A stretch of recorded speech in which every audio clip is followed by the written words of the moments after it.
Next article is infinite geometric series. So discuss the convergence of series A r raised to power n minus 1. So ये हमारी क्या है, geometric series है. Geometric series में हमारे पास क्या होती है, रेशियो सेम होती है. So n going from 1 to infinity a r raised to power n minus 1. We have to discuss convergence of this series when a or r are not equal to 0. Yes, when we open this series, we will know n going from 1 to infinity. So firstly, we substitute n is equal to 1. That become r raised to power 0. The r raised to power 0 is 1. We are left with only a. Next, n is equal to 2. 2 minus 1 r. A साथ में आएगा. Then we are substituting n is equal to 3. A r square and so on. A r the n minus 1 because infinite terms है. तो so on a आगे हमारी terms जाती है. So we have series a r n minus 1 is equal to a plus ar square plus ar cube plus so on. A r the n minus 1 plus so on. So we are discussing some case if modulus of r less than 1. हमारा जो r है, जो ratio है, r is जो ratio है that is less than 1. Sn is equal to हमारे पास क्या formula होता है जीपी रेशियो का, a is first term 1 minus ratio n upon 1 minus ratio. So we are applying that a मतलब first term वो a ही है. 1 minus ratio क्या है हमारा, when we are dividing these two terms, second by 1 our ratio is r, third by second again a के साथ a cancel, r square by r is r. So our ratio is r and our first term is a. So formula according that a first term 1 minus ratio n upon 1 minus ratio. Next, this is equal to a upon 1 minus r, इसको break कर दिया, minus a r n upon 1 minus r, दो terms आ गए. Next step is to apply limit n tends to infinity. Yes, a upon 1 minus r, this term becomes 0 because our ratio is less than 1. This means this term is of the type this. So our this is of the form 1 by r n, our n is infinity. So when we are applying infinity, 1 by infinity is 0 because this is less than 1. This is of the form 1 by 2. आप इसको 2 भी कह सकते हो, ऐसे कुछ भी कह सकते हो. Because this is less than 1, so this is of the form 1 by something. This means our result is 0. So we are left with a upon 1 minus 1. So if this is less than 1, then our result is a upon 1 minus 1. Or this is constant, so our partial sum converges. This means given series also converges and converges to factor a upon 1 minus r. Because ratio less than 1 थी, less than 1 मतलब when हो रहा है, we are applying limit then become 1 by infinity or that is 0. Next r can be 1. So if r is equal to 1, तो यहाँ पे हम सभी जगह पे जब r है 1 कर देंगे तो हमारे पास सिर्फ a रह जाएगा और कितनी टर्म r आएगा, n टाइम्स आएगा. So this means कितना बन गया, n. This is n times a. Now next step is to apply infinity. When we are applying infinity, yes, you can check from here.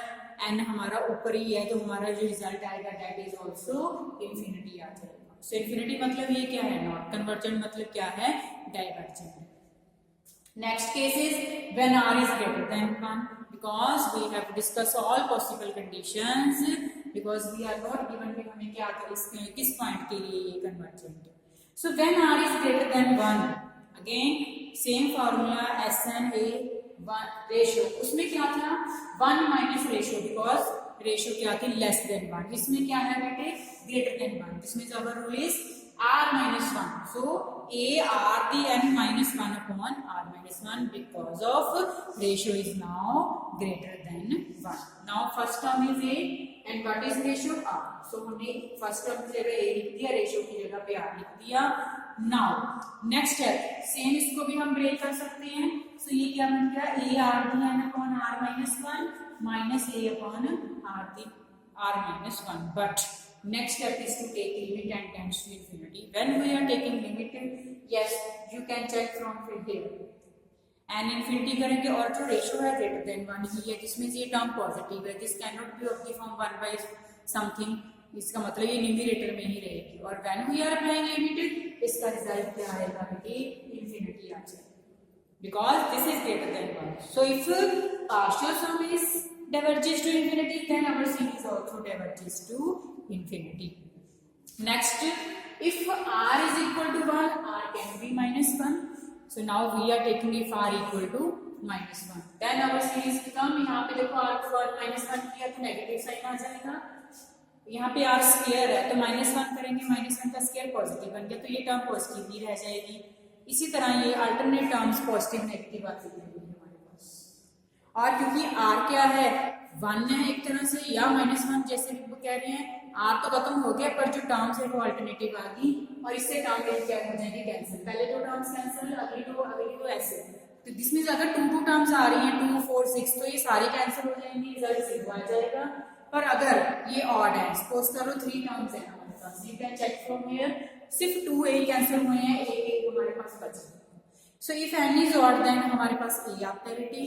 और अगर सारी terms मतलब 0 even आ जाती है तो सारी टर्म्स कैंसिल हो जाती हैं, 0 आ जाता है. So this means we have 2 results, either 0 और a. This means this is oscillatory. और ऑसिलेटरी क्या है finitely, because we have result 0 या a.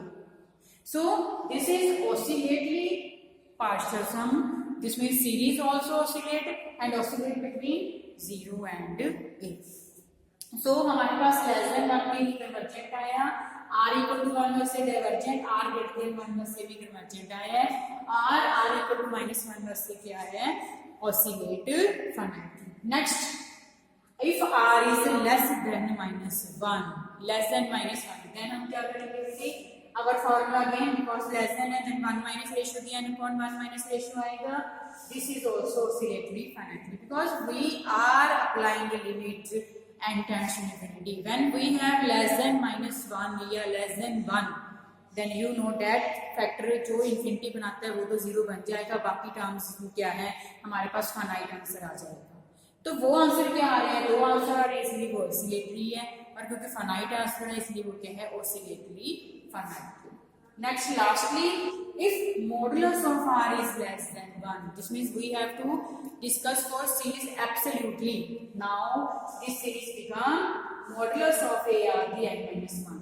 So हमने modulus लगा दिया बेटे यहाँ पे. Then formula भी लिख दिया गया, modulus of a 1 minus modulus of ratio the n upon 1 minus modulus of r. Again you know because this is less than 1 के लिए when we are applying limit infinity this becomes 0. When this factor becomes 0 we are left with modulus of a upon 1 minus modulus of r. This is also a finite. We have one result. This means ये क्या है convergent. When we have two answer then that is oscillatory finite answer, so oscillatorily finite. But we have now when we are applying limit n tends to infinity we have result modulus of a upon 1 minus modulus of r. So this series is now absolutely convergent. Next, we discuss one more article. If series is convergent, देखिए हमारे पास result आ रहा है बेटे जिसको हम directly use करेंगे. भी अगर सीरीज कन्वर्जेंट है देन क्या रिजल्ट आया है, प्रूव दैट जब हम इसकी लिमिट लेंगे इन्फिनिटी, किसकी ले रहे हैं ए एन की, result is 0. Only 0, not 1 not minus 1, कुछ नहीं, हमारा रिजल्ट क्या होगा 0. If series is convergent, series convergent है तो हमारे पास when we are applying limit n tends to infinity a n क्या आएगा 0 आएगा. तो सबसे पहले ये हमने यूनिकनेस ऑफ लिमिट किया था, तो हमने इसमें क्या किया था भी, अगर हमारे पास a n टर्म्स हैं चाहे a m टर्म्स हैं तो उसकी लिमिट क्या होती है यूनिक. हमने l और l डैश लेके उसको बाद में उनको बराबर प्रूफ किया था. दिस मीन्स चाहे अब इसमें हम अगर इसके अकॉर्डिंग बात करते हैं, मेरा पार्शियल सम चाहे एस एन है चाहे एस एन माइनस 1 है चाहे एस एन है, सब किसको कन्वर्ज करेंगे, सेम लिमिट को कन्वर्ज करेंगे. So S N is equal to, S N में कितनी टर्म्स होंगी हमारे पास n टर्म्स होंगी. Now what is A N, let पहले तो हमें गिवन किया है ये कन्वर्जेंट है, सीरीज इज कन्वर्जेंट और किसको कन्वर्ज कर रही है s को, सो पार्शियल सम भी s को ही कन्वर्ज करेगा. If series is convergent then its partial sum is also convergent, see s भी s को कन्वर्ज कर रहा है.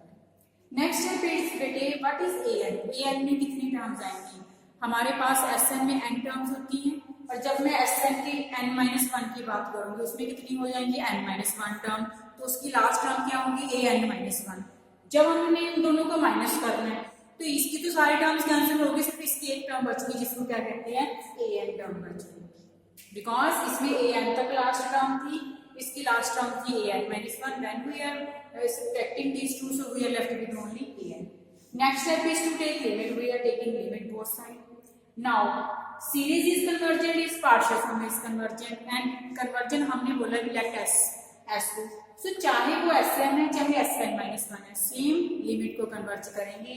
so this become when we are taking limit firstly, then उसका भी ऐसा आ जाएगा, इधर भी ऐसा आ जाएगा, और s माइनस s क्या हो गया हमारे पास 0.